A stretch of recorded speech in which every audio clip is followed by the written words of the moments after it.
com. Yeah, man, because we not there's nothing that the Lord requires of our women that's not required of us. Everything that we're required to do, to be a brother, to take the low sometimes, to submit unto men over, each and every one of us, we gotta submit unto, is the lead. The Lord set him up in that position for a reason. We have to walk in that same spirit. We understand that there's order. But order to, not only the so-called black women, but to 2/3 niggas and to all these people in the world is something that makes their soul ache. Because they have a disdain for the Lord, they have a disdain for righteousness, man. The precept that says, I'll get it real quick. So one of the brothers speak, I'll get it.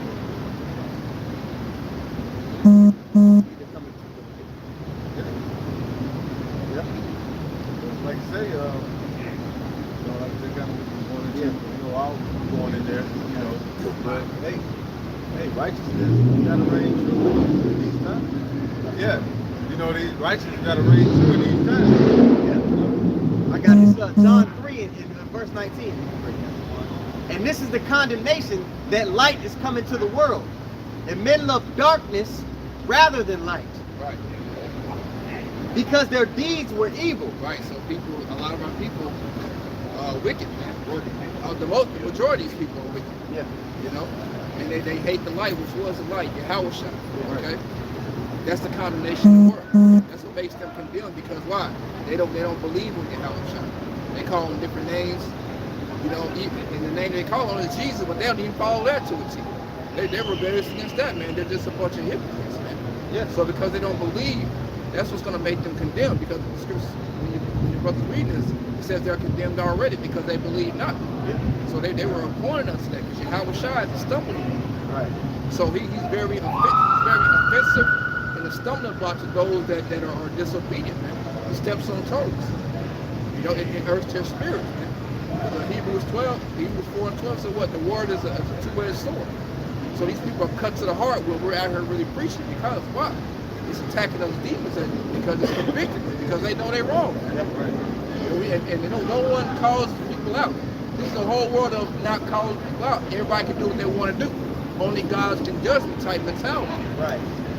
When the Lord offers his problem solving, people take it as a personal attack on their character, or as though they're being belittled in some kind of way. All right. Part of this light coming into the world. Part of this light coming into the world is that order. Is the correction. Right. Is the problem solving. Is the requiring of you to change and live by a standard. Right. That's the heritage of our nation.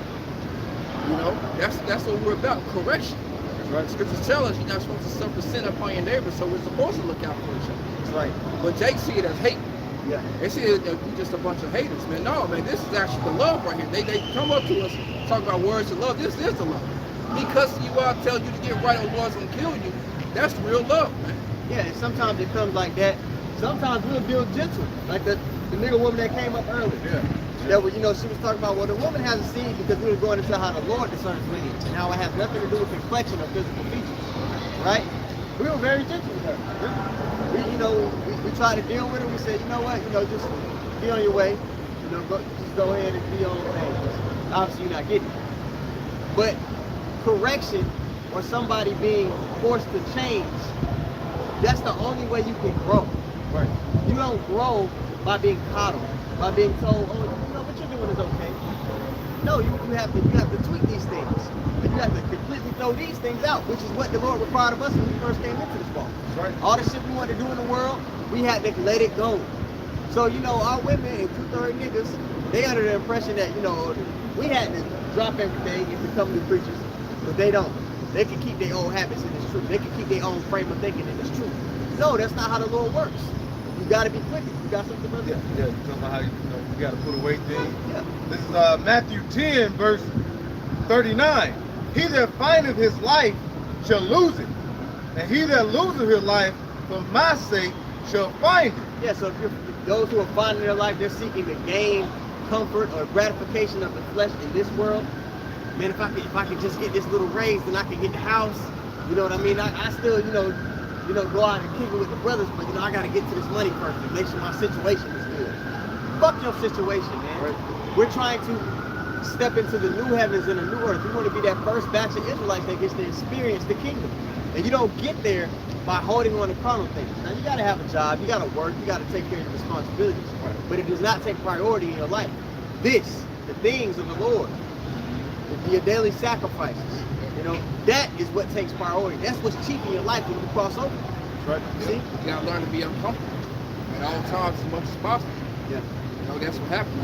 They don't want to leave the comforts, man. You talk about not changing. People don't want to leave their comfort zone. And it's true, man. You're gonna have to be uncomfortable. So what does that mean? You're gonna have to fight your wants. You're gonna have to fight. You're gonna do lessons when you don't feel like it. You have to be around the Achion. Sometimes Satan may be messing with you, but that's just Satan messing. And once you get around the brothers, then it's like, oh shit, what was I thinking anyway? It's true, you know. So you have to learn to be uncomfortable and fight things. Yeah, like what we said, you have to go to work, you have a job, but that's not where you set your mind. Right. You don't set your mind on those carnal things. Okay. Right. I got you. Verse 40 says, he that receiveth me. Matthew 10 and 40. He that receiveth you receiveth me. Right. So check this out. We mentioned this over there. It said, he that receiveth you receiveth me. This is written in red. So we come in the spirit because you know Israel is likened unto the Lord's what? His wife. The wife is supposed to come in the spirit of her husband. She's supposed to be like a little, virgin and his spirit. She's become one flesh with him. Yes. So we're forwarding the agenda of our husband, which is what a wife does. You forward the spirit or the will of your husband. So he that receiveth you, receiveth Yahweh Shai. So again, man, I'm gonna keep saying this. Nothing is required of our women that's not required of us. Okay, go ahead. It says, and he that receiveth me receiveth him that sent me. Right. Who sent him? The Heavenly Father. You don't get to the Heavenly Father without Yahweh Shai. The scriptures say what? Can't see the Son unless he be angry. So there's a chain of command, there's order. That's just how it is. Demons, man. Right. There's a chain of command, that's just how it is, and there's no usurping that. There's no mix and matching. There's no Uno reverse. You know? Jake wants it to be whatever makes their flesh comfortable. Right. And that's not the case. It's not gonna be that way. All right, this is I'm gonna read this really quick. Galatians 5 and 17. All right, it says what? For the flesh is lusted against the spirit. So our women having a problem with Isaiah 4:1. The Lord said that in place. The Lord said that's gonna happen. He structured it to be that way. So you got a problem with the Lord's program? For the flesh lusteth against the spirit, and the spirit against the flesh. And this is the fight that you're dealing with every day. You gotta overcome it. That's right.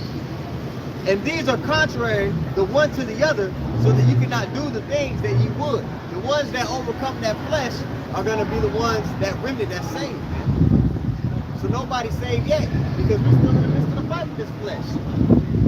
When that chip comes out and you need it to eat, you gotta exhibit who you believe in. You believe in Esau's way or the Lord's way. Right. You have to overcome the flesh to make the right decision. You understand? So you have a lot of people who know they're Israelites, and this is a saying we have in Israel.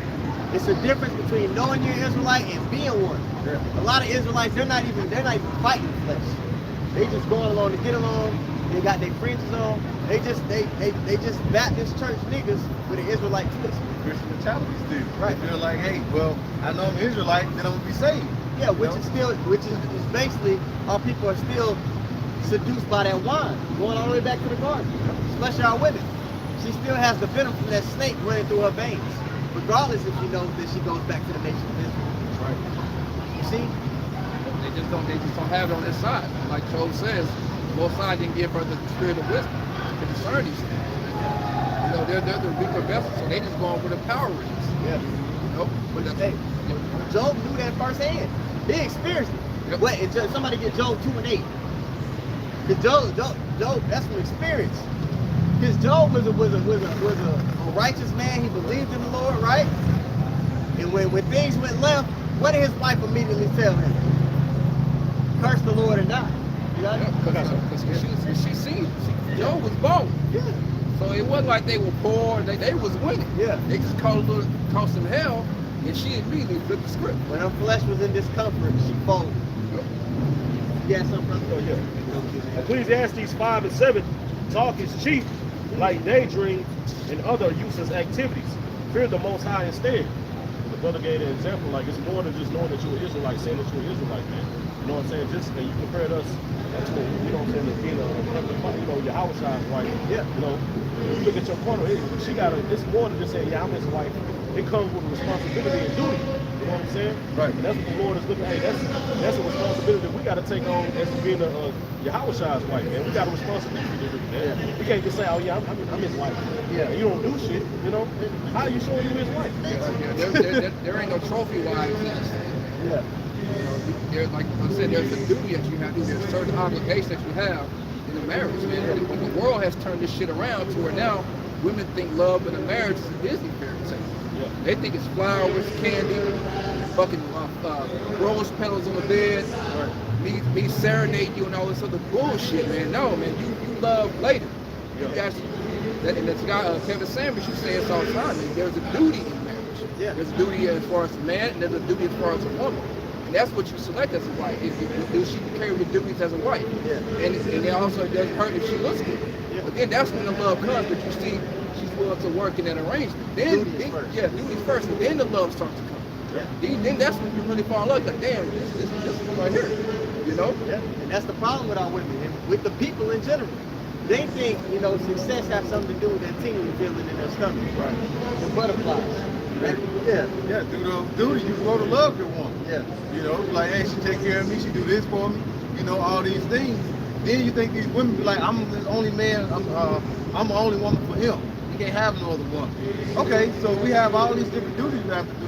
When more of a family oriented, like a man and multiple wives would make sense. It will make the job easier. Make the job much easier. You know, but again, just for the balance sake, here on this side it's not expedient, Right. Because these women aren't going to afford the agenda of how about shit, shop, because that's our agenda. We're trying to afford the will of the Lord. The women ain't going to be about that. So right now, the less distractions you have from your time, the better. You know, just to back up the fact that we're liking her to the Lord's wife, I'm going to read the Jeremiah 3 and 14, just the first part. It says, "Turn, O backsliding children, saith the Lord, for I am married unto you." So that's why I got the, you know, the analogy that we're like unto the Lord's will, the scripture says. All right, you see here more on your precept, brother? Oh, no, okay. Okay, go ahead. This is Job 2, verse 8.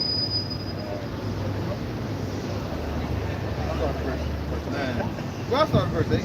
It says, "And he took him a potsherd and scraped." You just start up a little bit. Yeah. Done. This is verse 7. "So went Satan forth from the presence of the Lord and smote Job with sore boils." So Job was being tested. Job got tested more so than, you know, any of us been tested up to this point. Right? So that's a part of our walk. Your flesh is going to be tested. You're going to be made uncomfortable. And regardless of your flesh being uncomfortable, there's a certain duty that you have in the midst of it. Right. There's a certain conduct that you should be exhibiting as the Lord's woman in the midst of it. Right? Go ahead. That's right. This is back in verse 7. And it says, "And smote Job with sore boils from the sole of his feet unto his crown. And he took him a potsherd to scrape himself withal. And he sat down among the ashes. Right? Then said his wife unto him, That's the point. Dost thou still retain thine integrity?" Dost thou still, so the Satan jumped on his woman to ask him this. Dost thou still retain thy integrity? This is the question that's going to be posed to all of us, man, as affliction starts to happen at the highest level. The Lord going to be with us, but we still going to catch hell. And the question that's going to be posed is, dost thou still retain thine integrity? Are you still going to walk upright in that fashion? Are you still going to be a spiritual man? Go ahead. That's why Yahweh shall ask him, shall he find faith on the earth? Right. Because when he comes, it's going to be all hell coming breaking loose. Right? Hell shall come in all turmoil when World War III is picking out. Man. In the midst of it. In the midst of World War III, in the midst of all these different times of Jacob's trouble going on, man. Jake broke, you know, the dollar's going to collapse, so the sea hip is going to be here.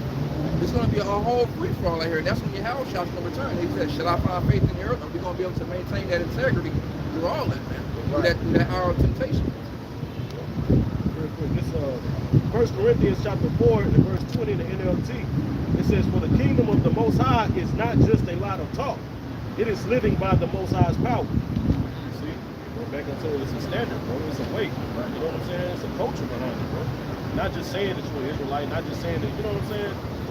Just like this, bro, like these Christians, empty ass talk, bro. Yeah. Like how I said, they serve it with their lips, but their hearts are far from it. You saying all this, but are you actually living like that? Walking at night, You know, talking it. exactly. You know, you upholding that standard that the Yahweh requires of us. Right. You know, Real quick. Okay. You know, this is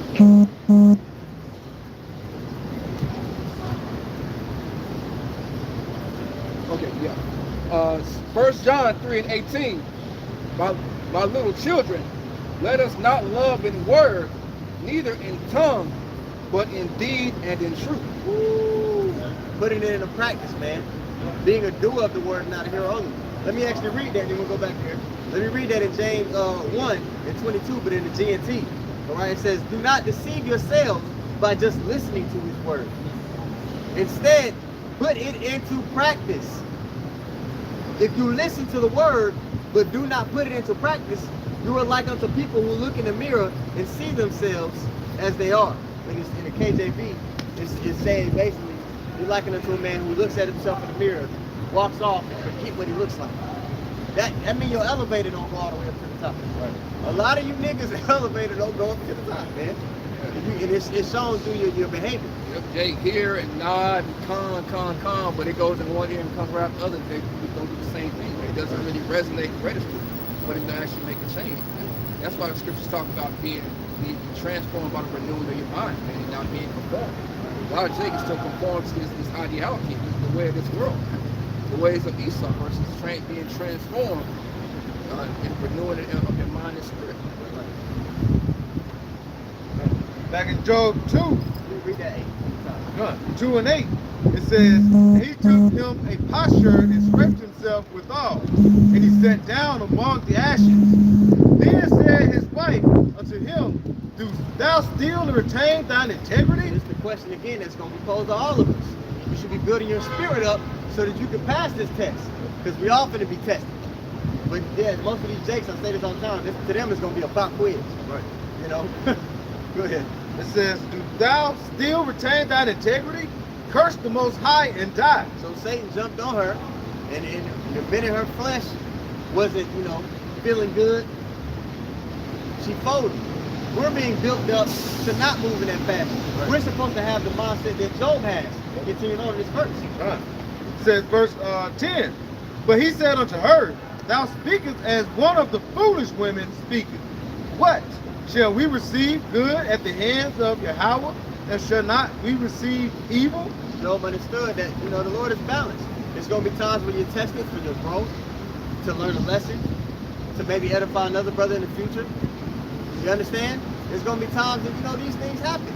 Right. But at the end of the day, the Lord does all things for your good. You have faith that the Lord is doing things for your good, even when you are going through adversity. That's right. It says, and all this did not Job sin with his lips. Boom.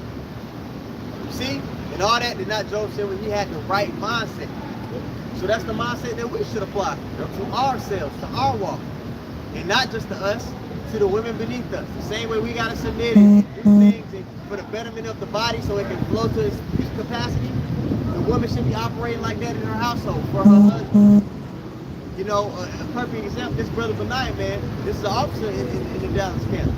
But he still, does the things that a brother that's new will come in. He's in the spirit of being a servant, which is what we all should be. And the scriptures say, the greater thou art, the more thy humble thyself, man. So we're about the mission. We're not about how things look in this world, or what this world perceives us to be. We're about forwarding the will of the husband. You understand? You got something, brother? Yeah, you said that about how the Lord, basically Job said, the Lord is balanced. Yeah. Shall we receive good from the Lord, and shall we not receive evil? This is Wisdom of Solomon, chapter 11, in GNT, in verse, let's see what it is. I think it's verse 8. It says, in the desert, you let your people go thirsty to give them a taste of how you have punished their enemies. And then, when they least expected it, you you gave them plenty of water. When they were being tested, so showing you, you're going to be tested, man. You were tested before. You know what I'm saying? It says, even though it was a it's like a merciful discipline, they learned how wicked people were tortured when you judged them in anger. It says, you tested your people as parents test their children to warn them, but you judged their enemies like a stern king and condemned them. See? So we all gonna get tested, man. See, the Lord is that's just refining us in that fire, man. Making us into that goal as the scriptures talk about, man. You know? See, I think it says that part 2. It's gold tried in the fire, right? Acceptable man in the furnace of adversity. Right. See, we going through this now, you know what I'm saying? Just like we're going through our trials and tribulations now, the Lord is building us up to be able to withstand the days to come, man. Like the officer, the one said, man, this gonna be a pop quiz of these people. Right. They're not gonna expect it.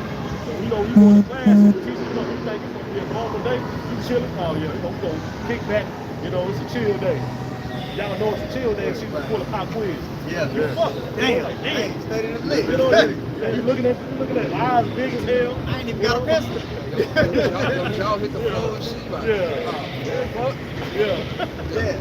But the read that part because it said mercy. It said mercy. It's Wisdom of Solomon, chapter 11 and verse 9 in the GNT. It says, when they were being tested, even though it was a merciful discipline, they learned how to judge them in anger. Yeah.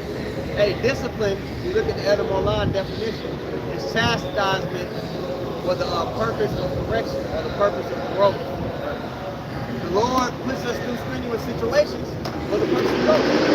I'm about to read it, so rock too. Go ahead. Yeah, go ahead. This is Sirach 2, verse 1. My son, if thou come to serve the Lord, prepare thy soul for temptation. Set thy heart aright and constantly endure. What are you enduring to? It says, and make not haste for the time of trouble. Cleave unto him and depart not away. Can I read this in the GNT? Let me read it for you in the GNT, all right? This is Sirach 2 and 1.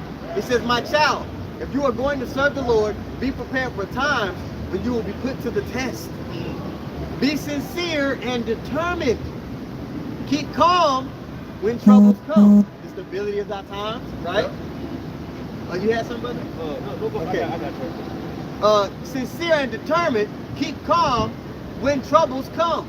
Hey, I can say, because we're in those bad times, evil times, as it says in Ephesians 5, you're going to have people, they ain't going to know what to do. Right. They're going to be panicking. They, you know, like I say, when basically you be able to walk to the store, just grabbing people like food, you know, they ain't, it could be a lot of sickness going around. Hey, they can have troops walking all through, and tanks walking through, going through the streets. They don't even know what to do. It's going to be pandemonium. Yep. Yeah, pandemonium, complete and utter. People just losing their shit. You know, on the movies they show a robot, they'll give them an equation that just like doesn't exist. They'll say does not compute. People are going to be going through cognitive dissonance. They're not going to know what to think. And in the midst of all that, there's going to be men who are still. They're going to have the stability of that times, man. Let me finish this here in GNT. Sirach 2 and 3 in the GNT says, stay with the Lord, never abandon him. Never abandon the way that he's been given. And you will be prosperous at the end of your days. Except whatever happens to you. Somebody get Philippians 4th chapter 2. Even if you suffer humiliation, and we're gonna suffer humiliation, man. They're gonna, hey, especially I've been seeing all this stuff with the AI, how they can take a man's face and voice and make it seem like he said something he didn't say. Right. That's gonna be used against us. This devil, he gonna use his sorcery, man, to make us really look like the bad guy. At the end of the day, to people that don't have the spirit, we're really gonna look like the villains of the story. All right? Stay with the Lord, never abandon him, and you will be prosperous at the end of your days. Accept whatever happens to you, even if you suffer humiliation, be patient. Gold is tested by fire, and human character It's tested in the furnace of humiliation. Yeah, man. You got something else? Yeah, real good. Yeah. This Job 7 and 18 in the NLT, it says, "For you examine us every morning and test us every moment." See, and when we being tested, you being put through the trials right now, man. Whatever trials that you may be going through in your particular life, when you're walking in truth, man. The Lord is just showing you, He may have something happen to where, a bill come up, you know what I'm saying? A random bill come up, or some shit, your check might not hit, or some shit just to see what you want to do, man. I remember one time that my son, I got a call from my son daycare saying that they didn't know where he was. They went to school to pick him up, and they didn't know where he was. You know what I'm saying? Yeah, bro. And shit, I was at work immediately. I just, I just started praying. I hopped in the car. On the way up there, I prayed. You know what I'm saying? Kept on praying, man. As soon as I got there, we found that they just, it was a misunderstanding or something. That was a test, man. You see? But we all go through different things within our individual walks, man. This is just like we're gonna be able to have that boldness and confidence in the Lord, just like David did when he fought Goliath, man. Yeah. Why? Because he already went through trials. He already went through the test. You've seen it 1,000 times. Yeah. Yeah, you got it, brother? Go ahead. Go Philippians, the 4th chapter. Philippians 4, verse 4, it says, "Rejoice in the Lord always." Yeah. Rejoice. Before David got into it with Goliath, he rejoiced. He ran all the counts, man. He said, man, I'm good. I got the Lord with me. Who can stand against the Lord? Right. Bro, that was a battle with top apex predators, bro. Yes, bro. Lion, the fucking bear, bro. He's like, what difference is this dude? Yeah, Right. Talking that talk, man. In righteousness. Go ahead. Verse 5, "Let your moderation be known unto all men. The Lord is at hand." It says, "Be careful for nothing, but in everything think by prayer and supplication with thanksgiving, and let your requests be made known unto the Lord." Yeah, so it's giving you the ingredients, all right, to weather the storm, whether you be abound or whether you be abased. Okay, go ahead. Jump down to verse 10 and say, "But I rejoice in the Lord greatly, that now at the last your care of me has flourished again, wherein ye were also careful, but ye lacked opportunity. Say, not that I speak in respect of one." Listen up, that's the point. Go ahead. "Not that I speak in respect of one, for I have learned in whatsoever state I am, therewith to be content. Yeah. I know both how to be abased, and I know how to abound." You know both how to be brought low, how to operate in conduct when shit's not going my way, and how to be when stuff is going good. Right.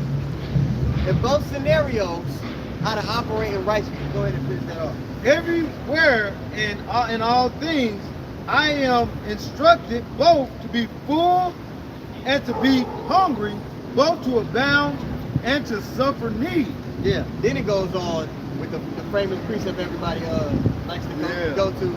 I can do all things through the Lord. Yeah, man, you got to read up a little bit. They just telling you that, hey, man, you're going to be brought low, you're going to be lifted up, you're going to be tested. All right? Got it at that. Yeah. But the only way to be able to endure it is, as he raised out, said that famous quote, is we're not going to let you Christians contact our scriptures.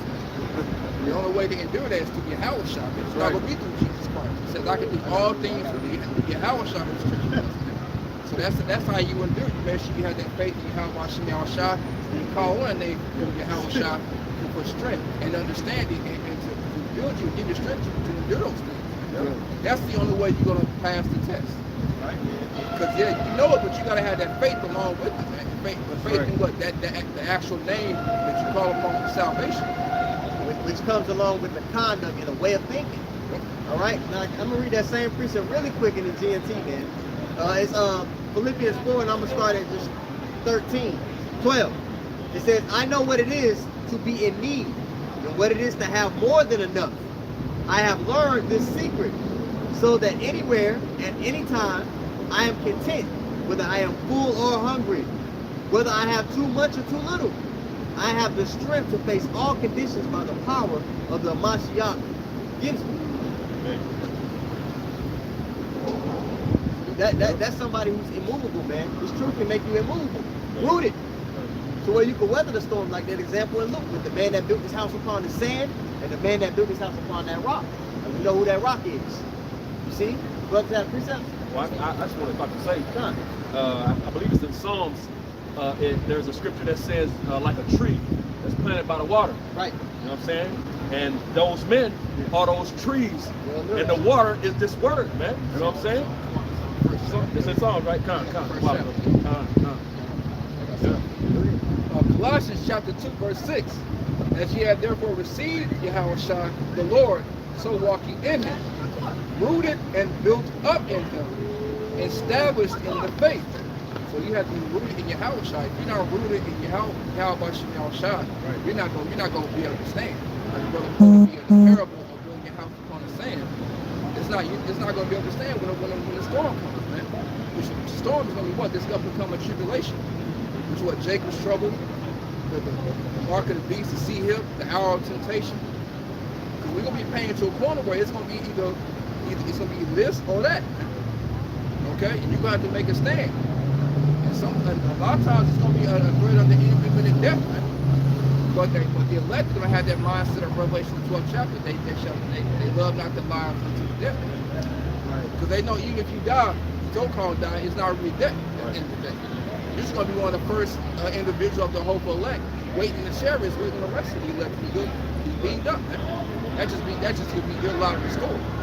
Now we all want to go see this devil fall and take part in that judgment, you know, or we actually see these people die. But hey, it is what it is. Yeah, man. And we have that perfect example in Yahushua. He was obedient unto death. You know, regardless of the circumstances he was going through. I got a precept just to back that up. I want to read, you can still get reading that, right? Yes. Verse 7, rooted and built up in him, and established in the faith.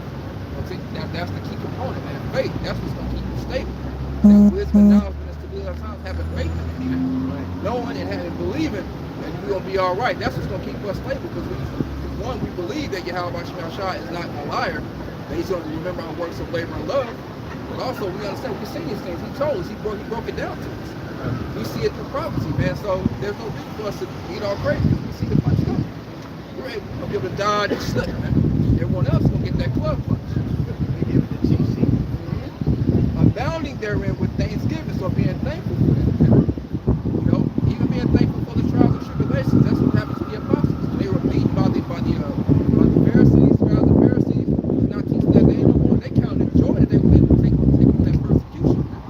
So you be thankful for that. Be thankful for the word to be worthy, to be chosen, to take on that same lot that Yahushua went through, man. To be able to be a part of that baptism. Right. You know, that's something to be thankful for. It's not something to complain about. Right. That's what these women do, man. They fold when shit happens, man. And the scripture say, oil your mind likewise with the same, you know, something the same something that your house had, man. Your mindset. You got something? Oh, y'all got something. I had something. You want to go first? It don't matter. I go this Ephesians 5:1. All right, you ready to talk about that example of Yahushua? You know, through this knowledge, we overcome the fear of death. You talked about that a little bit. It's something that you know that's not final. So to overcome the fear of death here on this side, you gotta really have faith that the Lord gonna do what He said He gonna do. Right. That takes a different level of faith to overcome the fear of death. That means you know for certain that the Lord, you know, He everything's structured how He said it's structured. You see, this is Ephesians 5:1.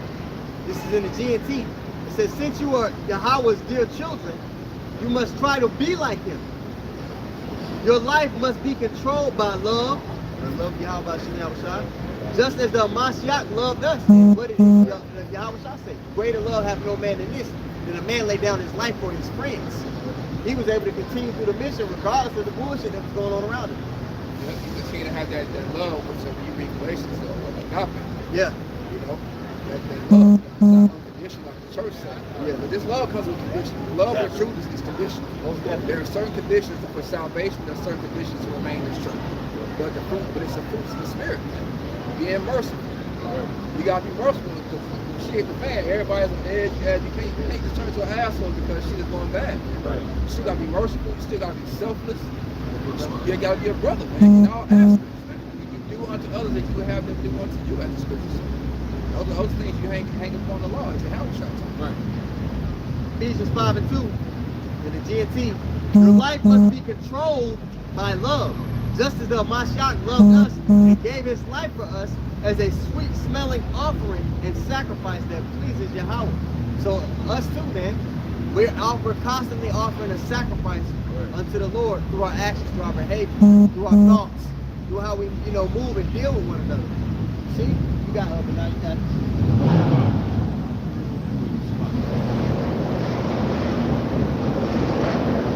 Yeah, man, this thing is about the changing of your conduct.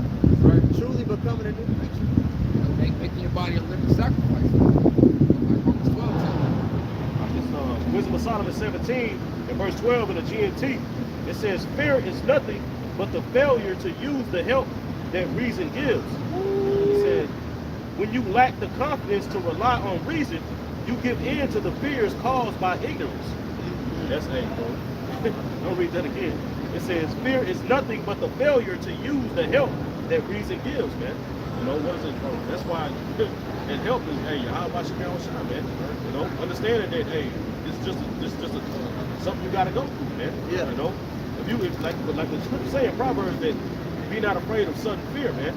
Yeah. If you do, this next verse is verse 13. When you lack the confidence to rely on reason, you give in to fears caused by ignorance. You gonna fold, bro. Yeah. Fear is synonymous with a lack of faith. Yeah. Right? Check this out. Y'all ever been in the car with somebody and they just doing wild shit on the road? You start holding on to the seat and hold on to you don't have trust that they're in control. Right. But Yahweh Shah's in the driver's seat. Right? So there's no reason you should be holding on to shit. You know he's good. He's in complete control. He controls the car and the shit outside the car. So really fear shouldn't be rising. It might pop up, but you can control it because you're like, oh, I got the husband with me. I'm good. That's why a man gets so offended when his wife shows a lack of trust in him. Right. It's like, damn, she don't got no faith. She don't got no faith in me. Right. So Yahweh Shah, like the scripture say, what is he gonna be looking for when he comes back? Right. Shall he find faith on the earth? That's the only way you really can please the Lord. 2 Timothy 1:7, it says, for the Most High have not given us the spirit of fear, but of power and of love and of a sound mind. Yeah, go ahead. The Lord didn't he didn't give us that spirit, man. So if you're afraid, bro, you're in the wrong spirit, man. Knowing this knowledge, bro, knowing the game plan the Lord gave us, like, bro, we really shouldn't, we don't got shit to work. We really shouldn't fear shit. Like the brother said, we should be unmovable, knowing the game plan. The Lord said, he goes, hey, bro, even if you die in this thing, bro, Lord, you good. Yeah. It's a win-win situation, If I can add this real quick, why would you fear, just like the Khan mentioned, he said, the Lord, he created and controls everything at all times. And if he says he's with you, and you don't have to fear, why would you still fear, man? Yeah, right. You know what I'm saying? Lack of faith, man, which goes back to no understanding at the end of the day, which when you read in Proverbs 21:16, it says the man that wandered out of the way of understanding remaineth in the congregation of the dead. That fear is going to lead you to death, man, at the end of the day, because you don't have the faith and trust in the very one who created and is controlling everything when he told you you don't have to be afraid. That's on the nose. Bro. 1 John chapter 4, verse 17. And as we live in the Most High, I'm reading NLT, our love grows more perfect. So we will not be afraid on the day of judgment, but we can face him with confidence because we live like Yahweh Shai here in this world. Right? Read that again. 1 John 4:17. And as we live in the Most High, our love grows more perfect. So as you live in it, these things grow. You start off as a newborn baby, desire to sincere milk, as the scriptures say, but then you grow, man. You grow in patience and endurance. That's how you go from level to level, man. As Peter lines up with the list, as patience and hope and all those things, man, you grow. Okay? So we will not be afraid on the day of judgment, but we can face him with confidence because we live like Yahweh Shai here in this world. So when you live like Yahweh Shai, that's the comfort right there. When you strive to be that, let these things be in your mind as Yahweh Shai is, the comfort comes upon you. You're in that spirit. When you get a spirit of comfort, you have an understanding and you're good because the Most High is dealing with you, man. You have a spirit of assurance. Okay, because you're striving with Yahweh Shai. Verse 18. Such love has no fear, because perfect love expels all fear. Perfect love expels all fear. Hey, this is you fire. This is the NLT. This is the NLT, man. Cause you read that again, brother? Verse 18, 1 John the 4th chapter. Such love has no fear, because perfect love expels all fear. So the perfecting of our love dispels fear. That's why those that have the wisdom and knowledge are going to have stability of their time. That's right. Because the love that they perfected, they have complete and utter trust that the Lord's going to do what He said He's going to do. So they're not. This devil can't play a card that's going to throw them off. Right. If we are afraid, it is for fear of punishment. And this shows that we have not fully experienced His perfect love. Yeah, man. So hey, you got to be in the spirit, praying at the Lord's Supper, seeking Him, 10 times more. But if this would have happened. Somebody that's been bullshit, half-stepping. When the adversity comes, they're not gonna be as rooted as a brother who's been pushing hard. They're gonna be like, man, shit, they're gonna be a little timid, a little shaky. So I say that to the people that's watching, man. Are you doing the shit you know you should be doing, or are you half-stepping? Because there's a lot of dudes that tune in, but they not putting it into practice. Right. And then Satan is gonna mess with you, man. Satan will throw all type of snares how the Most High can kill you. If it's we can sit here and think about ifs all goddamn day as far as how ways to look at that. Even on the road, some shit pop in like, damn, what if 18 was just having a girl we don't see? Like this shit randomly pop in your head, but you can't dwell on that. You can't let that shit affect you. You gotta let whatever the thought happen, it happens because in the flesh. But you gotta hear rebuke that thought and remember. And go back to the source, man. Stay rooted. What the scriptures say? What does scriptures tell you about the labor of love that we put in? Yeah. Most High is not unrighteous, and He's going to forgive you. So if you're striving to the best of your ability, you just gotta let the shit fall where they may. Yeah. But then also, we go into the world daily, week in and week out, and we see hella people that's not following the will of their Heavenly Father. So that should let you know your chance is good to the motherfucker. Yeah. My right. That's what you confidence. Like, man, look at all these wicked ass niggas. Like, I don't see nobody doing what they're supposed to be doing. Higher up on the scoreboard. Yeah. Like, I'm in the lead. Fuck this. God damn. I got hella points on the board right now. I know that. Shit. Somebody gotta win. Yeah, right. God damn. But the elect is out there. So all you gotta do is put the scripture say, put on the hope for elect, strive for the truth, for that, man. Just get diligent. That's the best you can. This Job 11 and 18 in the NLT says, having hope will give you courage. You will be protected and will rest in safety. Verse 19, you will lie down unafraid, and many will look to you for help. Hey, what? Yeah, what prison is hope? What builds up your hope? Knowing the prophecies. You understand when you have something to say? Oh, I'm gonna say that basically when you look up the definition of faith, Google is one of the synonyms is hope. Yeah. So it's basically faith. Yeah. You know what I'm saying? Hope and faith. So when you understand the prophecy and what the Lord promised us He's gonna do, when this devil start doing shit, like I mentioned the AI, he can put Apostle Hard's face and voice up on the dude and say everything I told y'all was a lie. Somebody that's rooted ain't gonna be shaking. They was like, oh, something that ain't right. And they just gonna continue in well-doing. But somebody who's not rooted gonna be deceived in that time. Because this devil gonna whoop out some shit on you, man. But if you understand what the Lord said He's gonna do and what He promised us, like the elder said, you gonna let the chips fall where they may. They continue on the path. You know? If possible, if possible, like the scripture says, they will deceive the very elect. Yeah. Which they're not going to be able to be deceived, man. You know what I'm saying? This thing is set up and already written, man. It's just playing out now. And those things that are written are faithful and true, like the scriptures say. And just to add to the point that this Khan made, that hope, because when you read in Proverbs 11, that's what it says. It's the substance of things hoped for. Evidence of things not seen, man. So that's what's hope.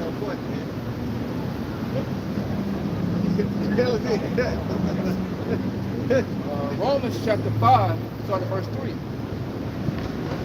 And not only so, but we glory in tribulations also, knowing that tribulation worketh patience, and patience experience, and experience hope. a growth tool. It's a growth tool that the Lord used to perfect you, to build you up. When you go to the gym and you're lifting and that last rep struggling, you try to get that last rep up, what happens? Little tears in your muscle happen. All right? Little that stretch from that last rep, the tears in the muscle happens.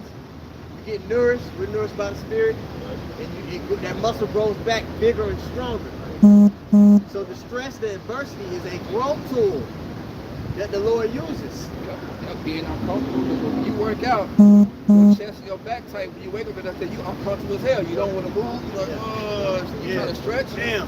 Hey, that's like the stretch to make your spirit uncomfortable. Man. In order for it to stretch, like it's said, you have to for it to bounce back and have develop more elasticity the way it's stronger. It can take on more weight. Yeah. But you're not gonna come into this thing and babe and take on the problem that the Apostle Harris Hell, Right. or Elder Swamp or even an officer in the camp. You're gonna fold because you're not used to nothing. Nothing. Yeah, Too much plate. Too many plates on the ball. You gonna be like them damn TikTok videos when they try to squat too much weight. Uh-huh. Fucking leg. You gonna be through. Nah, you gotta start you gotta start with that 45-pound bar and work on your form. When you get that form correct, then you stack on more weight because then you're developing your muscles the right way. Yeah. They got it when I was at school. When I was playing that pit, they got a thing called Panther Week or Hell Week. When we wake up, you got to be at the court at 5 in the morning. We run 5 miles behind field. You run the whole stadium with a 45 plate on your back the whole time. You know what I mean? It's really to see how strong is this person mentally, or to build you up mentally.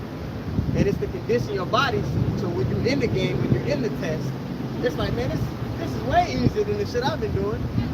So the Lord, He's putting us through constant adversity, constant, aggravation and vexation. For the sake of when the test does come, we're like, man, it's hell, but shit, I'm all right. I'm gonna be all right. So our spirits are being conditioned for the test. So don't get mad at the conditioning. It's for your benefit. You know? That's what we're in the NLT. Romans 5:3 in the NLT. We can rejoice too when we run into problems and trials, for we know that they help us develop endurance. And endurance develops strength of character. And character strengthens our confident hope to salvation. That's what you strength. You lose your endurance, that's where you go to last two things, man. And then what happens when it builds up your character? Because that's what happens to a lot of Jacobs. They lose their character. They can't operate the same way, right? They start turning back into a negative now. So you have to maintain your character in your words and statements. And character. Integrity. There we go. You have to maintain your integrity. Yeah. Just to go back to the weight room, just to go back to the weight room analogy, in that last rep when you're struggling, you want to keep your form on the last rep, right? You want to operate the way you're supposed to, regardless of things getting hard, man. Right. That's when the growth truly happens, man. When you deviate from that form, what happens? Injuries. You hurt yourself. You understand? So regardless of things getting hard for us, we're conditioning our minds and spirits to still have the proper form, right. Through the adversity. And we also able to push the reps out. They actually do what they call break sets. For the last set, you may be doing a set of 10, but a break set, you do an extra 2 to 3. But that's when Muhammad Ali used to say this. That's when the real workout starts. That's when the real strength happens. When you have pain. Right. So when you work it out, you're not gonna do that shit in the beginning. When you work it out, you've been in the gym, weight room 6 months, a year.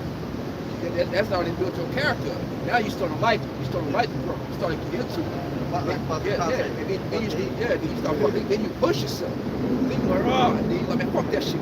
You know what I mean? That's when you start talking to yourself. You start cussing yourself. Stop being a pussy. You rap out too much. But that comes over time. Yeah. You're not gonna start off in the gym doing it. Yeah. But the more time you put in, the more you get used to it, develop that character. That's when you're gonna start being able to push yourself. That's the spirit of the Lord's man gonna be in. This shit hit the fan. Right. You're gonna be telling himself, hey man, you ain't no bitch. Right. You've been tested. This is what you've been working for. It's game time. Yep. You're gonna talk to yourself. Yeah. Back in the middle of verse 5, I was talking about verse 4. And endurance develops strength of character, And character strengthens our confident hope of salvation. There's that hope in it. You have confidence in that hope. Okay? Because that's that faith, the evidence of things not seen. Okay? But it's the substance of things hoped for. We can't see it, but hey, that's our hope and faith. We know that it's coming. And that's why Jake has a lot of fear, because the exact plan of how things are going to play out is not there. The Most High gave us just enough to believe. We know the instant. We don't know how it's going to play out, because that's when the test is going to come in. But we know the end result is salvation for the elect, destruction of Esau, man. Putting these women in order, man. Putting these kids in order. Putting the nation of Israel, you so-called Negroes, Latinos, Native Americans, putting us back on top, man, through the spirit power we have by Shem Shah. So our nation is together again. We know the end result, man. So that's what you fight for. Verse 5, and this hope will not lead to disappointment. For we know how dearly the Most High loves us, because he has given us the Holy Spirit to fill our hearts with his love. So long as you maintain that mindset, remember that, we'll be good. We won't be disappointed. Because you know, the Most High is not, the Scripture says, the Most High is not a man that he should lie. Yeah. So once you have that faith and belief, because like we were going to mention earlier, when you have a woman and you say you're going to do something, she give you that, she wave you off, but don't have that faith in what you're going to say, you get pissed off. Right. Especially if you're a man of immense integrity, you get offended. So how much more so get how about Shem Shah? Like I say, that might, like say, the elect is going to be scarcely saved. You know, right at the last bit, the Lord going to say, how far is your faith going to take you, all right, for you to believe. But like I said, if you have that faith to the end, the Lord says he's not going to fail to deliver you. So you got to constantly endure, keep that faith. Wisdom of Solomon chapter 2, and I'll start at verse 6, I'm going to jump down too. In verse, in the GNT, it says, trust in the Lord and he will help you. Walk straight in his way and put your hope in him. All you that fear the Lord, wait for him to show you mercy. Do not turn away from him or you will fall. All you that fear the Lord, trust in him and you will certainly be rewarded. I'm going to jump down to verse, okay, no, I'll start at verse 6. It says, Sirach 2 and 6 in the GNT. Trust in the Lord and he will help you. Walk straight in his way and put your hope in him. Right, trust in the Heavenly Father, man. That's our help, man. That's what's going to keep, because he gives the Spirit. Faith is a gift, man. So if it's a gift, it can be given and it can be taken away. But as long as we trust in the Heavenly Father, he's going to help us. He's the one that increases that gift of faith. It's not of our own will. So we have to continue to rely on that source that gave us the gift of faith. It's the Heavenly Father. Verse 7, all you that fear the Lord, wait for him to show you mercy. Do not turn away from him or you will fall. That's plain as day, bro. You turn away from the way, you know what I'm saying? You're going good. You know? Yeah, you let go of the Lord and you out, you gonna fall, bro. You know? No matter shit. I was about to say, man, you gotta hold on to, you gotta cling on to the Lord, no matter what the situation may be. You know? That's why I said in Sirach, the second chapter, cleave unto him, don't make haste, man. You know what I'm saying? You make haste, you'll make mistakes. You know what I'm saying? Verse 8, it says, all you that fear the Lord, trust him, and you will certainly be rewarded. Well, that's what we hope for. Yeah, but that's salvation, you know. During the time of, you know, Jacob's trouble, being rescued, man. Yeah. The Lord coming through that standard being lifted up, the scriptures talking about.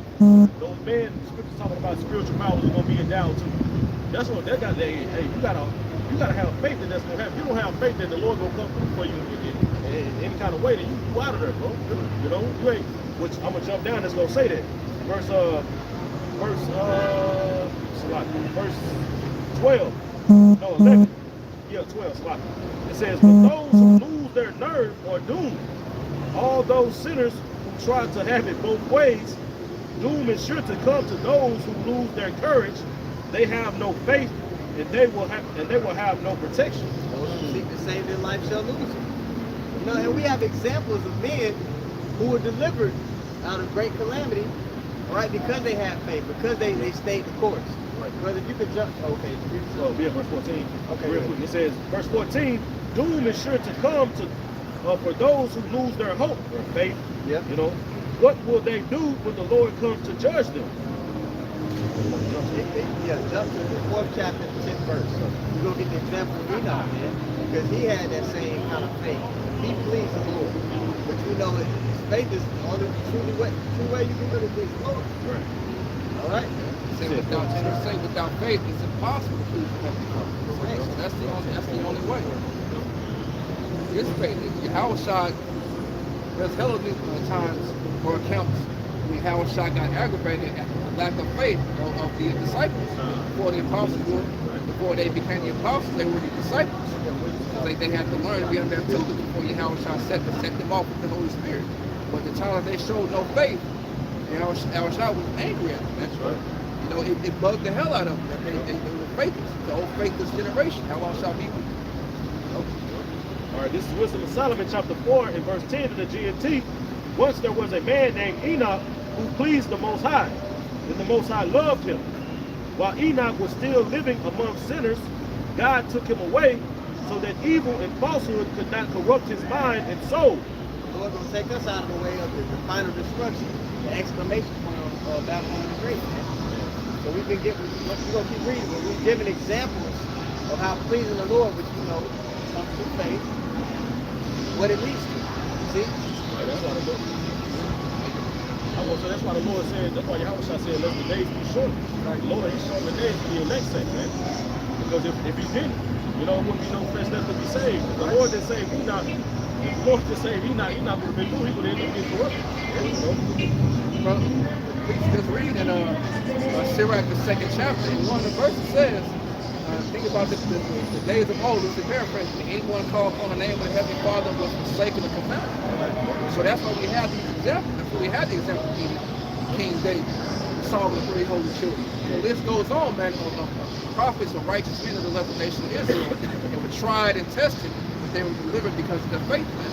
These things are written aforetime, written for our learning, man, that we as Christians might have hope. So that brings us hope. Got it. Yeah, I had it. I'll bring it out. Yeah. It's Romans 15 and verse 4.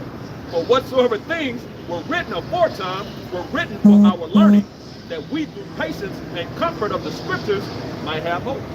If I can add, bro, Great Millstone is the only camp that does it, bro. I don't see no other camp going back into the history and giving our people something to hope on and putting that faith in our people, man. Right. On how the Lord's gonna come through. Me and the brother Al-Mubarak was talking about that earlier, bro. Like Great Millstone is the only camp who talks about miracles, spiritual power, and the Lord coming through. You don't hear these other camps saying that, man. The only camp exhibiting faith. Yeah, everyone else calls it. You know, they think it's a fairy tale. They call us, IURC used to call us faith-based Israelites as an insult, man. But that's the only way you're going to be able to escape. It's all, faith is throughout all the scriptures, but you use faith-based Israelites as a derogatory term. Yeah, right. That's right. All right, this is back in. Okay. This back in Wisdom of Solomon, chapter 4, and verse 11. It says, "So that evil and falsehood could not corrupt his mind and soul." Verse 12. It says, "We all know that people can be so fascinated by evil that they cannot recognize what is good, even when they are looking right at it." Yeah, you got people that are Israelites, heads of camps, who are imitating things in the world because they're so fascinated by it. Right. And they can't see the purity of what the Lord has given us, because even though they're looking right at it. I'm pretty sure y'all people are coming to mind. But it's niggas that are imitating street shit and worldly shit because they're so fascinated by evil. When they learn from men who showed them, this is the purity of what the Lord has given us. Just do this and you're good. Yeah, this is all we need. Everyone else wants to put a spin on it. They need to add a lemon twist to it. Yeah. Like, no, the truth don't need no lemon. The truth don't need no umbrella. It don't need none of that shit. Don't need no umbrella to drink. The wine is just fine. Yeah. That's the way it is, man. You niggas in that DJ Khaled spirit. You want to remix a good song. Right. You know what I mean? Yeah, leave it sit alone, man. Fuck that and get a remix with that. You know? I'm so hood. You know that nigga had 30 I'm so hood songs. All right, go ahead. I was going to say, I'm consider all things impure, but you know, that I believe in everything's on the file. Right. You know, they're just not pure. They're in their lot. You know, scriptures tell us to have guys like that. It says, innocent people can be so corrupted with desires that they can think of nothing but what they want. this man Enoch achieved in a few years' time. Hold on, read that one more time. No, I started from the top of verse 12. It says, we all, Wisdom of Solomon 4 and 12 in the GNT, we all know that people can be so fascinated by evil that they cannot recognize what is good even when they are looking right at it. Innocent people can be so corrupted with desires that they can think of nothing but what they want. Desires of the flesh. We read in Galatians earlier, man, the spirit lusts against the flesh, vice versa. This is the fight that we gotta win.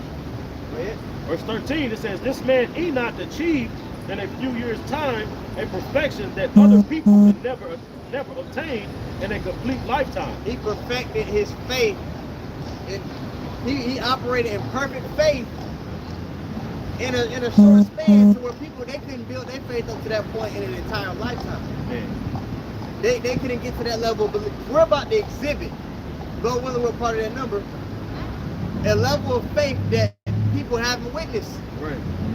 Because this devil about to put such a chokehold on the masses that in order for us to really be delivered out of this, okay, we're going to have to believe at an extremely, a level that would seem crazy, like this mother crazy. People, especially your family, are going to look at us because we don't take the mark in our temptation. They're going to look at us crazy, like, how you going to eat? Like, what are you doing? Like, it's going to be weird to a lot of people on planet Earth that we're not going to take that mark, man. They're like, man, y'all going to starve, man. You got kids, man. What are you doing? You know, that's how people are going to come at the elect. You know, it's going to be that type of, like we said, our faith is going to be on a whole other level. It's going to be a fully manifested message. Right. You know, it's going to explode into that because of the times that we're going to be in, man. Because it's going to be one of the worst time ever recorded. You know, that's what we're coming into, man. According to Daniel, the 12th chapter from the first verse. Us rebelling against the wicked is going to seem like a suicide mission. Yeah. But time and time again, people going to see us come on top. They're going to be like, what the fuck is going on? Right. How are they invading all this? It ain't no way. And here he got his food. Right. They're going to be like, ain't no way that this man is. They've been hunting for him for 3 years now. This nigga still walking around and shit. They're going to be like, ain't no way, man. The Lord got to be with him. Right. The power that he say he believed in must be real. Verse 14, it says, the Lord was pleased with Enoch's life and quickly took him out of this world, this wicked world. People were aware of his departure. People were aware of his departure the same way in Wisdom of Solomon, the next chapter. At the top of the chapter, it says people were so amazed at the strangeness of his salvation. So those same spirits witnessed back then with Enoch. Yeah. And it was a wicked time like today. Because whose line was around? Cain's line. Right. Yeah. Cain, Lamech, that whole line. So like Yahshua went into, when you really think about it, like, damn, that's true. Like, Yeah. It was some wicked shit. It was a whole bunch of wicked shit because that led up to what? The flood. Right. Yeah. So So there's a lot of wickedness going on. Cain's line was the first forger of weapons. You know what I mean? So you got to think, it was people back then. It was, you know, Cain was probably out there selling weapons to the nations, and war was probably starting to come. Yeah.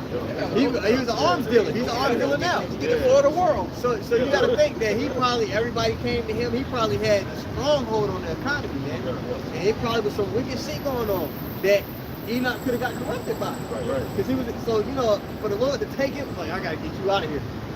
There had to be some wicked shit going on, man. You gotta think, Lamech, you know, he was descendant of Cain's line. And what did he say? If Cain got away with it, surely I'm gonna get away with it. 70 times 7. 70 times 7.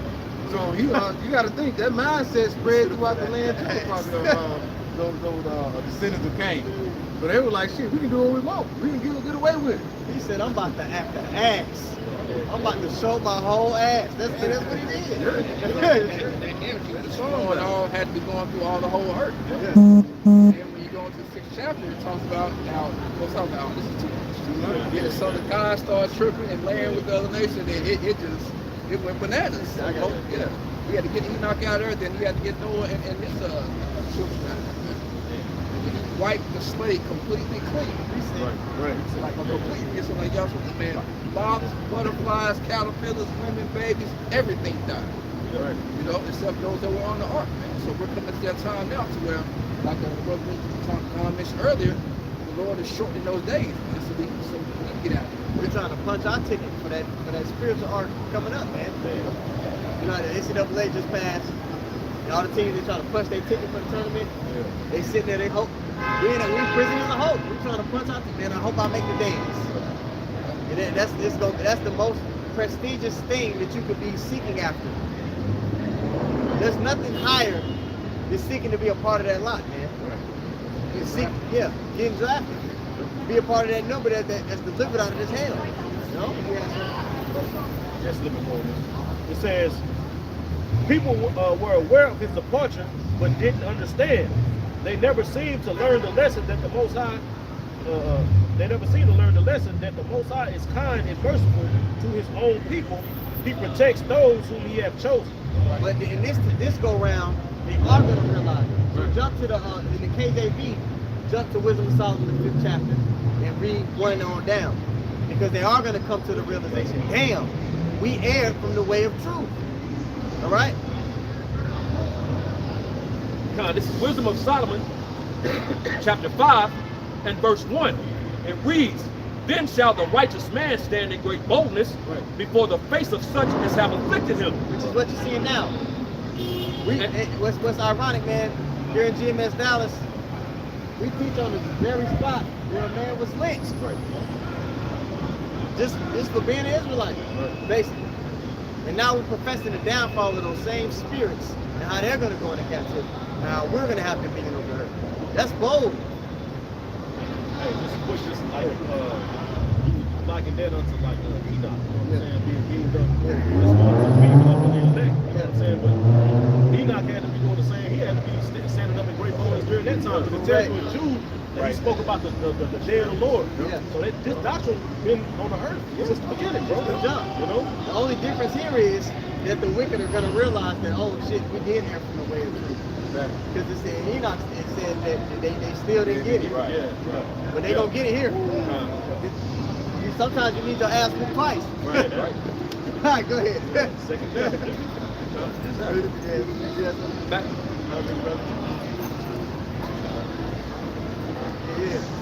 back in Wisdom of Solomon, chapter 5, I'll read it again, and starting at the top of verse 1.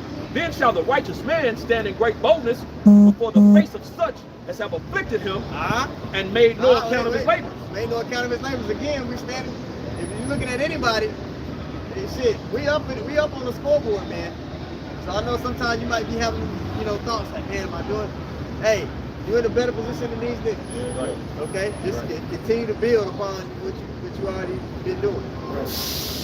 Verse 2, it says, "When they see it, they shall be troubled with when they see it, they shall be troubled with terrible fear." What the hell is that? Right. This is blotting out the sky. Yeah. And that's in the midst of, you ain't been eating. Right. You can't really run because you're tired and malnourished. Okay, it ain't nowhere to really go. It ain't nobody you can run to for help because the government, you see how they just been slaughtering people, gunning people down. You don't know who to go to. Right. There's no safe haven for you. Right? But go ahead. I want to real quick, but you had made a point about this is real quick. Wisdom of Solomon 11 and 23 in the GNT. It says, "You are powerful enough to do anything, but you are merciful to everyone.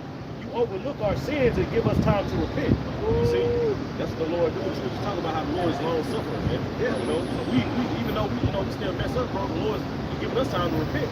The mindset of these people, they ain't even in the mindset of repenting at all. They're not even trying.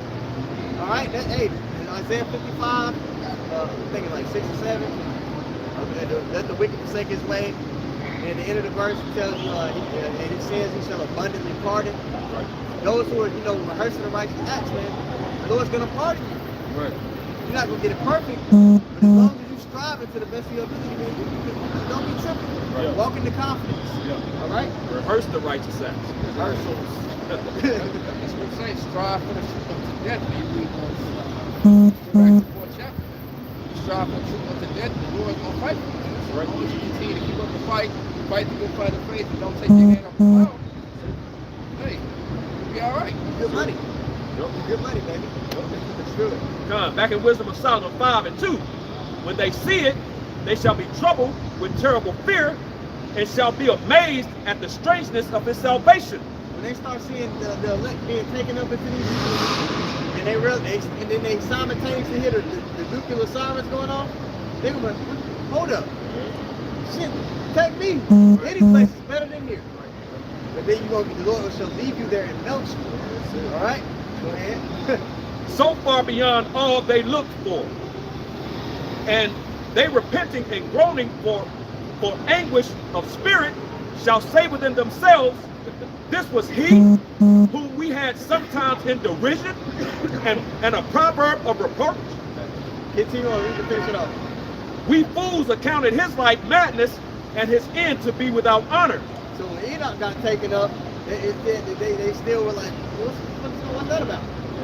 When we get taken up though, here on the exclamation point of all of the Babylon being laid down, they're in a dialogue with them, like, oh shit, they were right. I was the one fucking up. I was the one fucking up. I wasn't this high moral person that I thought I was. I was in the wrong. You're gonna be forced to take accountability in that thing. Go ahead and read that again in the next verse. Con. Wisdom of Solomon 5:4. We fools accounted his life madness and his end to be without honor. Ooh, but in all actuality, this is, again, I said on time, go ahead and put the horn on it so you can listen to what I'm about to say. This is the most...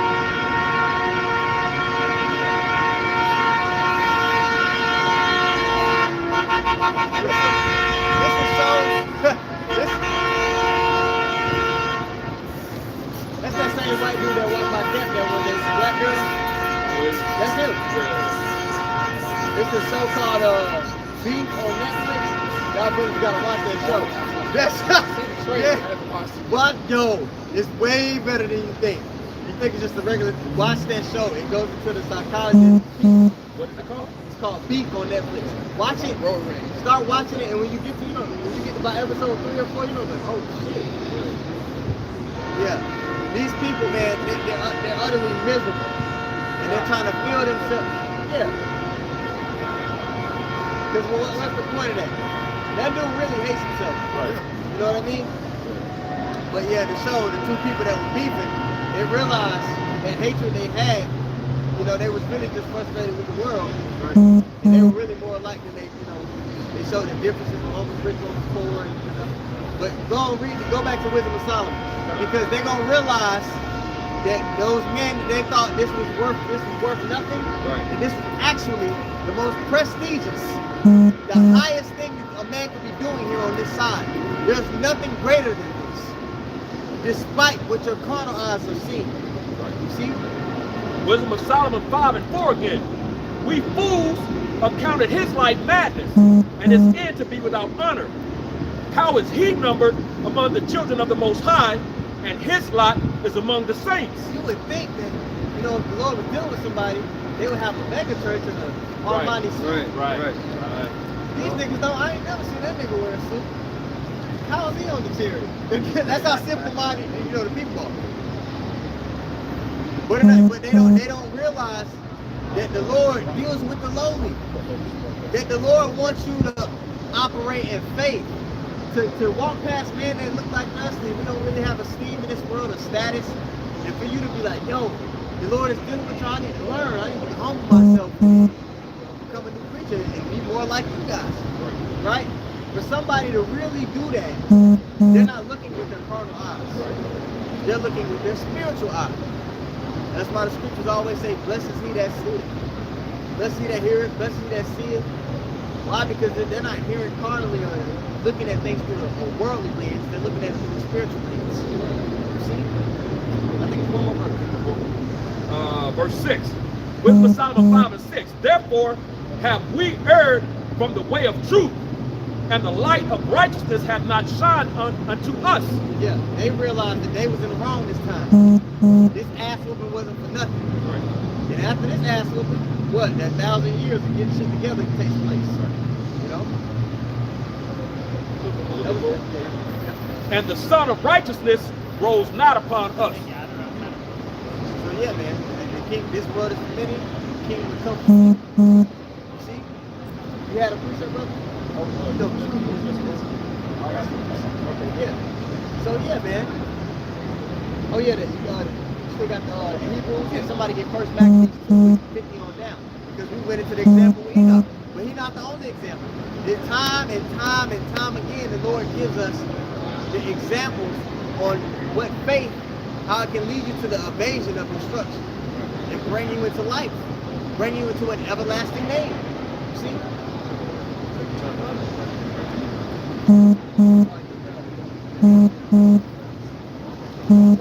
Hebrews 11 verse 5 it say, by faith Enoch was translated that he should not see So death. now we know how he pleased the Lord. All right? Because the faith is what pleased him. That's what he was achieving in such a short time that man couldn't achieve in a whole lifetime. Right? You start with the couple chapters, that's when it goes into, you know, without faith it's impossible to please the Heavenly Father. Then it goes down this list of all our forefathers and others. They had the blue check next to their name.